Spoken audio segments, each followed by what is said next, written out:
My guest today is Vibhu Bhutani. Vibhu, how are you? I'm good, Joe. Thanks a lot. Did I say your name correctly? Oh, yeah, that's correct. Okay, I've messed up using your names. That's What do you do, Vibhu? So I'm chief strategist with Softweb Solutions.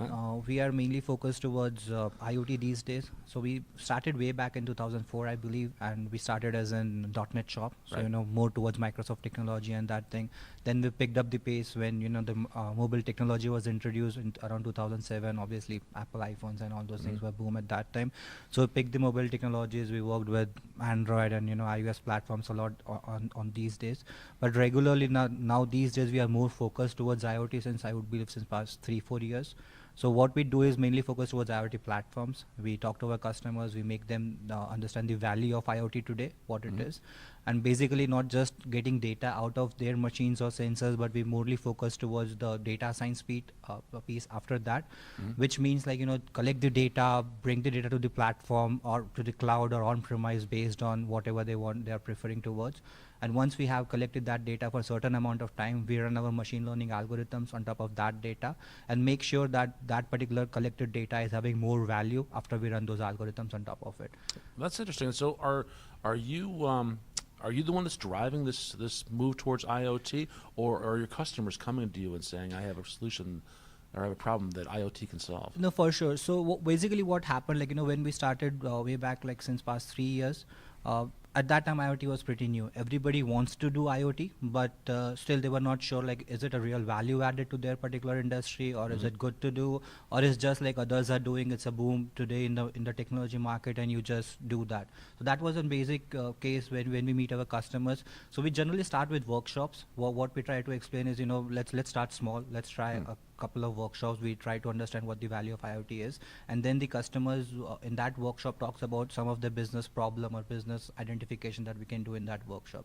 That really helps us to identify what exactly the customer needs are, and then we try to drive that particular workshop in such a way that they understand what the value of IoT is, and then we close the workshop with a couple of POCs idea that we can say, let's do this POC. These POCs will have these certain values that you can measure, and that makes more sense for any customer to understand IoT and implement actual IoT in their any of the business process that they want. Oh, okay. So you start with the general idea of what is IoT, what's the broad value of it, and then and they come back at you from the opposite direction. Here's what we do, and you try to find where that common ground is. Where, exactly, where because that solution can fit their problems. Sure, that is very needed in today's market. Is just to do an IoT project, it's simple. You just collect data, throw it to the platform, and company says that we are doing IoT. Sounds but that's simple. that's really sounds simple, but that's not what actual IoT is all about. You collect data, and then main idea is to process that data and to create values out of that data.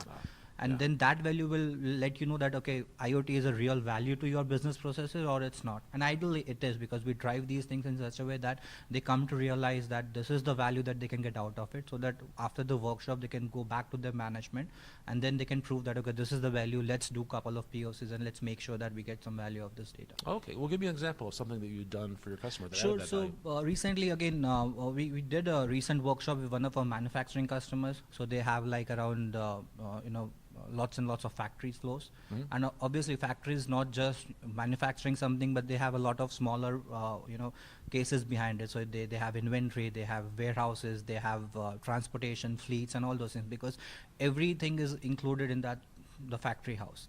So what we did was, again, we started with that workshop. We pretty much prepared ourselves with a customer specific use cases, that if I'm going to a manufacturing house, what those use cases could be.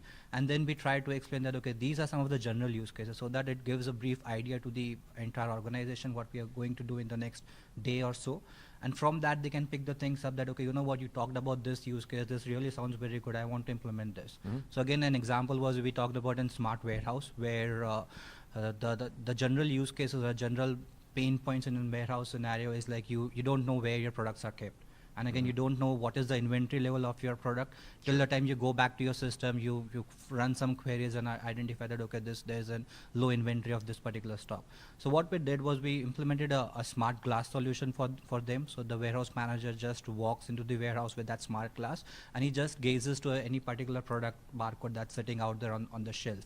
And just gazing that, it gives you everything right in front of your eyes, like what is the quantity of stocks you're having, how many orders you have to process, how many orders you have already processed, Based on that, the manager can just talk to that glass and say, order 50 quantities, and it's all voice recognition stuff done all together. Oh, wow. And it will run those orders in their CRM systems and accordingly raise an order request. Now again, this is not IoT. The fun part is this is not IoT. This is just a smart glass application. Sounds like a pretty cool app, though. Yeah, but now where IoT depends on this particular thing is mainly integrating their warehouse systems, what the projects that we are doing with them, with their existing business processes systems. So we integrated their CRM systems, we integrated their CMS systems to make sure that when the order is processed, they have an inventory level in such a way that once we identify what is the customer requesting about those orders and what orders are actually there in place and what is the futuristic order. So collecting all this data, now we are almost like 90% about to predict that what stocks you need to keep in the warehouse. And again, in warehouse, keeping something in warehouse is costly. The shelf life of that particular product being like say 1 to 6 months, and if a product is sitting there for 6 months, nobody even claiming it or nobody even buying that product, it's costly. It's just using space to it. So all these things bringing together, that's what the IoT solutions we provide to these customers, where it's not just your smart warehouse anymore, but connecting all your different smaller business processes and then bringing something, the value of the table, that do a smart warehouse project, and these are 10 values that you'll get out of it. I see. Okay. Very cool. Give me another example. So the other example was like most of the manufacturers, what they do is like they manufacture something. So something could be medicine. When we are working with our healthcare customers, they could manufacture any part of the product. They can manufacture a mic. And then customers comes to us and say that, hey, what value would I get if I put some sensors in this mic and I am able to actually remote monitor it? Okay. So what we tried, the quality of it, monitoring the quality, monitoring the life of this particular mic. And again, mic is obviously not a very good example, but say for example, it's a camera. Okay. And they know that, okay, if suppose battery is running out of that particular camera, the camera can send you a notification and says that, okay, in the morning itself that, hey David, I'm running out of the battery, please do create new batteries about it. So that's the value, because you don't need maybe a sprinkler out on a farm that you don't see very often. Exactly. So yeah, for most of our agricultural customers, that's what their use cases are, to remote monitor their farms. Again, they are like tons and tons of acres of farm, and it's very difficult to go to a farm and then find a remote or see something of the value of that particular farm. Right. So yeah, that's really a good use case. Again, from an agricultural standpoint, we do monitor the soil quality. We do monitor like where do you want to run the sprinkler so that the water quality maintains over there, where you want to stop the sprinkler so that you don't waste your water over there. So these are some of the good use cases that we do with these kind of customers. I was thinking more just the sprinklers wearing out. Yeah. Monitoring that. Oh yeah, for sure. It's so expensive to walk around every sprinkler and just visually verify that it's for still sure, working. that's a good use case, yeah. And from agriculture standpoint, again, we also work with customers, making sure that, okay, if you want to work with an agriculture industry, Bluetooth will not work for you. You might work with a bigger spectrum of a network called LoRa network, which is used in smart industries. But it's just, doesn't just work on the use case, but we are more focused towards the technology behind that specific use case, that how would it affect the customer and how important the technology is. So we are coming more from a technology standpoint, being again, being in service industry for last around 10-15 years now. So that's the key benefit that we are possessing a hat on us, that we know the technology well, and we work with a lot of trending technologies these days, not just, just create a website. That's not what we do these days, but we are more focused towards what's trending out there, how technology can bring betterment to a specific customer of us. Tell me a little about the tools that you're using that make this possible. Yeah, so for sure, we again, as we talked about, we started as a Microsoft Hut. So we again, the first partnership that we did was with Microsoft IoT. Again, we are red carpet IoT partners with Microsoft. A lot of what we are doing is based on Azure. But it's not just restricted to Azure. We are again platform agnostic. So what we have done is we have created a platform or a solution called IoTConnect. That's an IoT platform. That's your that's proprietary, our IoT platform. And the benefit of that platform is you can host it on Azure, you can host it on AWS, or you can host it on premise. So most of the customers that we work with, smart buildings. So building is having a restriction that data is not supposed to go out of that particular building. They have some specific rules that you can't just do that.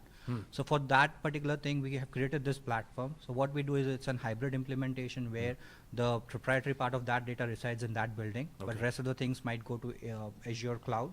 And that's how the hybrid engagement works. We implement this platform on-premise kind of a solution where they can store the data on their building, and rest of the data can go to the cloud for machine learning processes or to run more deep learning algorithms on that particular set of data. What value does your platform add?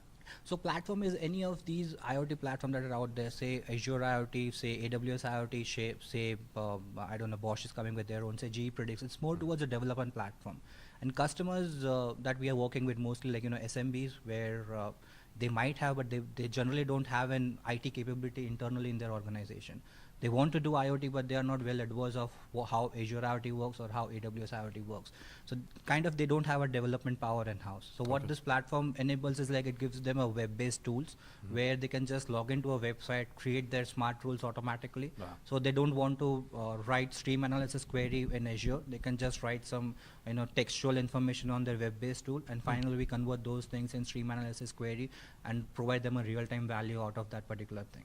So it's morely focused towards how easy it can be made for customers. So kind of in creating an abstract layer on top of these specific platforms of either Azure or AWS, and make sure that the customer is easy enough to use that particular platform. I think that is a challenge. One of the big challenges of IoT is that you're often connecting a lot of pieces together, and that's a challenge. There's you need to understand each of those pieces.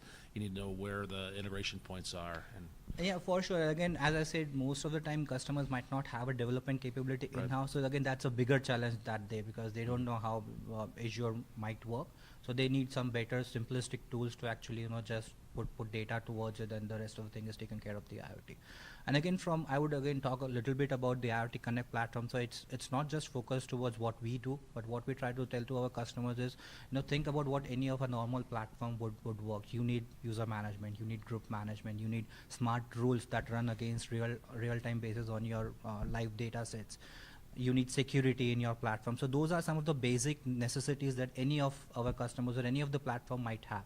So what we have done is we created those capabilities on a very low level kind of a thing where you can just have those capabilities in one platform, and then let the platform work towards providing value to it. Then we talk to the customer, you have the basic 10 features that you might need, and about those 10 features what you can do is like, let's talk about value. How you can collect that data and bring value to your platform, or bring value to your businesses. So just worry about the business problems. The technology problem is already taken care by our platform or by any other platform that are out there. okay, we're just about out of time. Is there anything that we haven't talked about that we should have? I think so. We have covered a lot of the things, but yeah, data science is again one of the major things. Data science is something that is going out there a lot in the market, and everybody needs to understand that it's not just collecting data, but it's more towards the later part of it, where you collect the data and process it and then run some data science algorithms on top of that data set. Yeah, excellent. So no one more piece to add on top of that, but to add more value as to the fact. Yep. Excellent. And where will people go to learn more? First about you and your company. So again, we have the website is softwebsolutions.com. That's the parent website that we have. We have a separate website for IoT practices like softwebiot.com.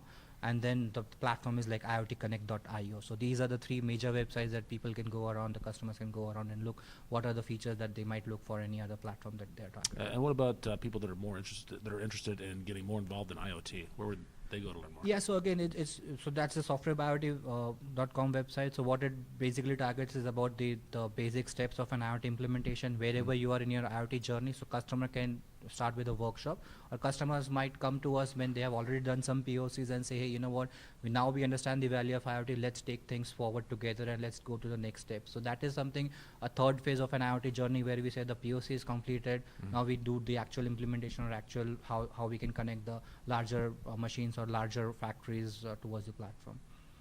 Vibhu, thank you so much for your time. Sure, thanks a lot, David. Thank you so much.